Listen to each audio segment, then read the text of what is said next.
Today's poem is Hope is a Thing with Feathers. Hope is a thing with feathers that perches in the soul and sings the tune without the words and never stops at all. And sweetest in the gale is heard, and sore must be the storm that could abash the little bird that kept so many warm. I've heard it in the chillest land and on the strangest sea, yet never in extremity it asked a crumb of me.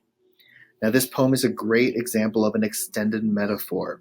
Remember that an extended metaphor is different than a regular or a simple metaphor because it actually goes on for multiple phrases. It's not just one sentence on its own. So this poem sets up the extended metaphor at the beginning and keeps with it the whole three stanzas.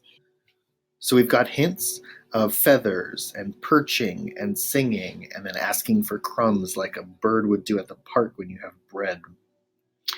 Also, it does tell you directly that it is a bird that it's talking about.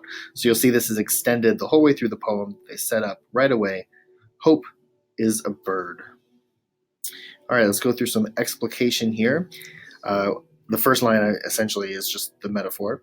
Second line says it perches in the soul. It tells you that this feeling of hope is from the heart. It's at our core. There's a couple ways to interpret the third line, singing the tune without the words. One is literal.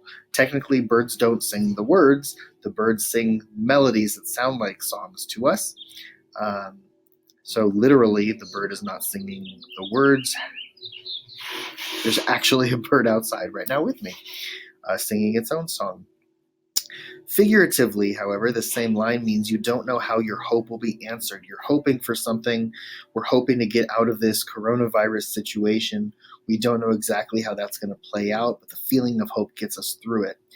We don't know the words. We don't know the ending of how hope is going to be answered. All right, sweetest in the gale is heard. The song of hope sounds the best when the wind is strong and things are rough. And a gale wind is a very strong wind, and that's when the song sounds the best. The storm must be really bad. Very sore means angry, to knock down the bird. So even when things are really bad, the bird keeps flying and going. It takes a very, very strong storm to make that bird stop, because hope gets you through those hard times. The speaker talks about herself. She has heard it. The speaker has heard it, as I wrote, when things were as cold as possible, pretty much as bad as it can get, the coldest land possible. She still heard that song of hope. She heard it on the strangest sea, and hope kept singing to her. Even when things were out of control, or she was confused or out of her norm, chillest, strangest, and extremity. These are telling us these are not just regular adjectives. They're telling us that these are the most extreme. She's had hard times.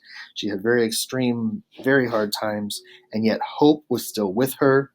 That little bird was there even through the worst. It stays with us and even sounds the best at the worst. And it got her through everything without costing her anything. The feeling of hope doesn't cost you anything. It's not a bird looking for a seed or a crumb of bread, but it's singing to you as you go. Look at that adorable little bird. That's who I want with me at the hardest times. A couple side notes to answer some questions I received. Talking about the rhyme scheme or the couplet. Now, this is a poem that's very typical of Emily Dickinson, but not poetry in general, where the rhyme scheme actually changes throughout the poem. I'm going to focus specifically on the last stanza. Land would get an A, because every time you start a new stanza, you start with A again. Sea, extremity, and me all rhyme. So we've actually got three lines that have the B rhyme on it.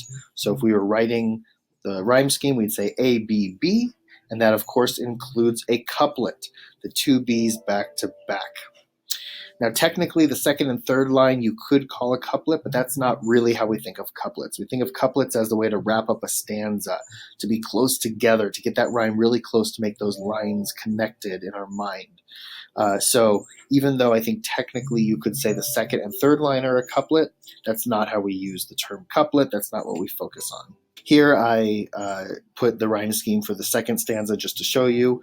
Heard would get an A, because you always have the A at the start of the stanza. Storm does not rhyme with heard, so that's a B. Bird rhymes with heard, that's an A. And then warm rhymes with storm, and that's a B. So you'll see these two different stanzas have different rhyme schemes. All right, people asked about alliteration. Sore must be the storm. That is a bit of a stretch. Normally, the pronunciations are closer in that case. However, sore and storm are linked together by the S in must as well. So must is technically not alliteration, but the use of that makes the phrase alliteration because it keeps that sound going. Sore must be the storm. The best example, though, is the strangest sea, because those are two words right next to each other. And it could be two words. It doesn't have to be a whole bunch of words like I showed you in the notes.